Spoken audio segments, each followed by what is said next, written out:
지난 8월 15일 광복절 때 서울 광화문 집회 모습입니다. 일부 보수단체들을 중심으로 많은 사람들이 모였고 이 집회를 통해 코로나19는 전국적으로 퍼졌죠. 개천절인 오늘도 몇몇 단체들이 집회를 강행하겠다고 해서 또 코로나19가 퍼지는 건 아닌지 우려가 컸는데요. 경찰이 이렇게 경찰 버스와 펜스로 원천 봉쇄에 나서면서 광복절 때와 같은 대규모 집회는 일어나지 않았습니다. 대신 여기저기서 수십 명씩 모여 시위하고 흩어지고를 반복했는데요.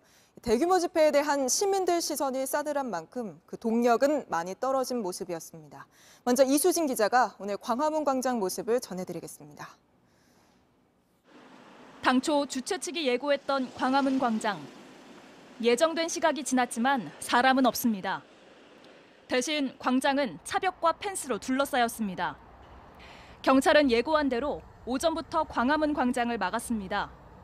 대규모 집회로 인한 코로나19 전파 가능성을 차단하기 위해서입니다.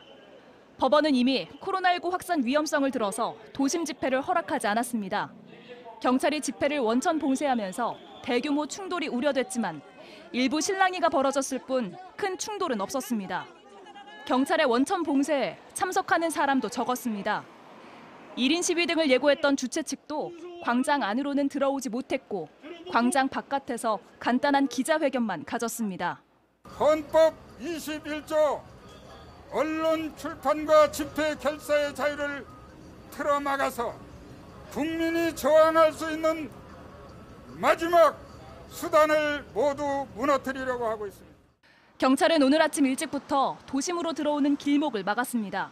우려했던 도심 집회는 봉쇄됐지만 시민들의 불편은 있었습니다. 봉쇄로 통행도 불편했고 광장 인근 가게들도 개점 휴업이었습니다. 주최 측에 불만을 터뜨리기도 했습니다. JTBC 이수진입니다. 네, 그럼 바로 지금 광화문에 나가 있는 저희 취재 기자 연결해 보겠습니다. 서준석 기자가 나가 있습니다. 자, 서 기자, 지금은 그곳 상황이 어떻습니까? 소리가 좀 들리는 것 같은데 집회하겠다고 온 사람들이 여전히 그곳에 있나 보군요. 네, 그렇습니다. 1시간 전까지 경찰과 일부 집회 시위 참가들은 곳곳에서 실랑이를 벌이고 있었습니다. 경찰은 아침 일찍부터 이곳으로 통하는 모든 통로를 막아놓은 상황이었습니다. 시위 참가들이 도착한 것은 오후 1시 30분 무렵부터였습니다. 광화문 광장으로 진입하려는 시위대와 이를 막으려는 경찰이 충돌하면서 곳곳에서는 산발적인 충돌이 있었습니다. 예, 지금 서준석 기자가 전달하는 소리가 좀 잘 안 들릴 정도로 주변에 소리가 큰데요. 방역 지침은 잘 지키고 있는 건가요? 아무래도 집회에 대한 부정적인 시선 때문에 대부분의 참석자들은 처음엔 마스크를 많이 쓰고 나타났습니다. 하지만 집회가 진행되기 시작하면서 일부 시위 참석자들은 마스크를 벗은 채 경찰에 항의하는 모습이 보이기도 했습니다. 거리 두기 역시 지켜지지는 않았습니다. 특정 시간대에 한꺼번에 모이기 시작하면서 가까이 붙어있는 모습들이 저희 시선에 자주 보였습니다. 크게 소리를 내면 꼭 비말이 튈 수 있으니까요. 마스크는 잘 쓰고 계신 건가요? 지금 제 주변으로 모였었던 시위대분들은 마스크를 잘 쓰고는 있었습니다. 오늘 거기에서 좀 세게 충돌하는 건 아닌지 시민들 불안도 컸는데요. 물론 주최 측이 항의를 하긴 했지만 걱정했던 것만큼은 아니었던 것 같습니다. 네, 그렇습니다. 경찰의 광화문 광장 원천 봉쇄에 일부 집회 참가자들은 강하게 시위를 벌였습니다. 하지만 전체적으로 오늘 집회 참석 인원은 우려했던 수준보다는 적었습니다. 오늘 오후 2시에 진행됐던 8.15 비상대책위원회 기자회견은 주최 측 4명만 참석한 채 진행이 됐습니다. 이후 진행이 예정돼 있었던 1인 시위 릴레이도 여전히 역시 진행되지는 않았습니다. 사랑제일교회 변호인단이 진행했던 기자회견 역시 10명 미만이 참석한 채 진행이 됐습니다. 지난 8.15 집회를 주도했었던 주최 측이 구속되는 등 정부의 강경 대응이 어느 정도 영향을 미쳤을 것으로 보입니다. 무엇보다 감염병 확산에 대한 우려와 이에 대한 부정적인 시선 때문에 집회 참석의 동력이 떨어진 것으로 보입니다. 네, 알겠습니다. 여기까지 듣겠습니다. 광화문 광장에서 서준석 기자였습니다.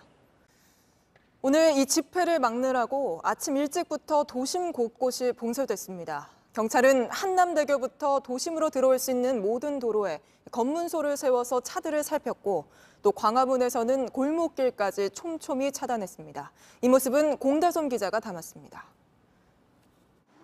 경찰이 한남대교를 지나는 차량을 막아세웁니다. 차량의 조수석엔 구호가 적힌 깃발이 가득합니다. 개천절인 오늘 일부 지역을 제외한 도심 내 모든 집회가 금지됐습니다. 때문에 경찰은 한남대교 북단 등에 90개의 검문소를 설치하고 집회를 하러 가는 차량을 단속했습니다. 도심권 안에서는 집회가 금지되어 있습니다. 내 차가 나를 타는데 무슨 이렇게 하시면 면허증 취소 및 정지까지 들어갑니다. 경찰은 당초 지방에서 전세버스를 타고 단체로 도심 집회에 참석할까 우려했지만 지방에서 집회에 참석하기 위해 오는 버스는 없었습니다. 걸어서 서울시청과 광화문 광장으로 향하는 길 역시 통제됐습니다. 도로를 촘촘하게 차벽으로 둘러싸았습니다. 좁은 골목은 물론 지하도까지 경찰을 배치해 시민들의 통행을 막았습니다. 집회 참가자들과 경찰 사이 마찰이 빚어졌지만 참가자들은 결국 발길을 돌렸습니다. 오늘 경찰은 집회를 막기 위해 모두 180여 중대 11,000여 명의 경찰을 투입했습니다. 대중교통 운행도 제한됐습니다. 시청역과 경복궁역, 광화문역에는 지하철이 서지 않은 채 무정차 통과했고 일부 출입구도 통제됐습니다. JTBC 공다소입니다. 네, 이렇게 봉쇄를 해서 대규모 집회로 이어지지는 않았지만 오늘 아침 전광훈 씨와 기독자유통일당 지지자들 단체 대화방에는 이런 글이 올라왔습니다. 1인 시위는 합법이니 1인 시위로 진행하자, 또 휴대폰을 두고 현금을 사용하자, 이런 꼼수들인데요. 실제 광화문 광장에서는 이렇게 1인 시위를 주장하며 수십 명씩 모이기도 했습니다. 김재현 기자가 취재했습니다.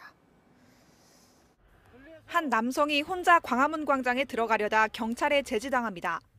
내가 무슨 범법자도 아닌데 왜 날 따라와요? 근데 1인 시위는 나가면 안 되지.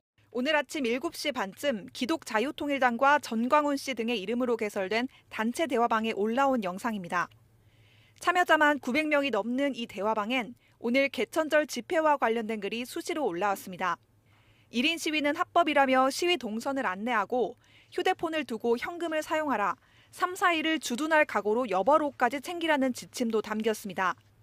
차량 행진으로 국민의 공분을 일으키고 교통을 마비시킨다는 내용까지 나옵니다. 오늘 광화문 광장 일대에도 1인 시위를 주장하는 참가자들이 모였습니다. 광장이 통제돼 종로구청 입구 사거리 인도에 모인 사람들은 10명 이상 모여서 사실상의 집회를 진행하기도 했습니다. 깃발을 흔들고 앰프를 켜서 발언을 하고 함께 구호도 외쳤습니다. 경찰은 참석자들이 집회 금지 장소에서 불법 집회를 열고 있다고 수차례 경고방송을 했습니다. 일부 참석자들은 해산을 요구하는 경찰과 몸싸움을 벌이기도 했습니다. JTBC 김재현입니다.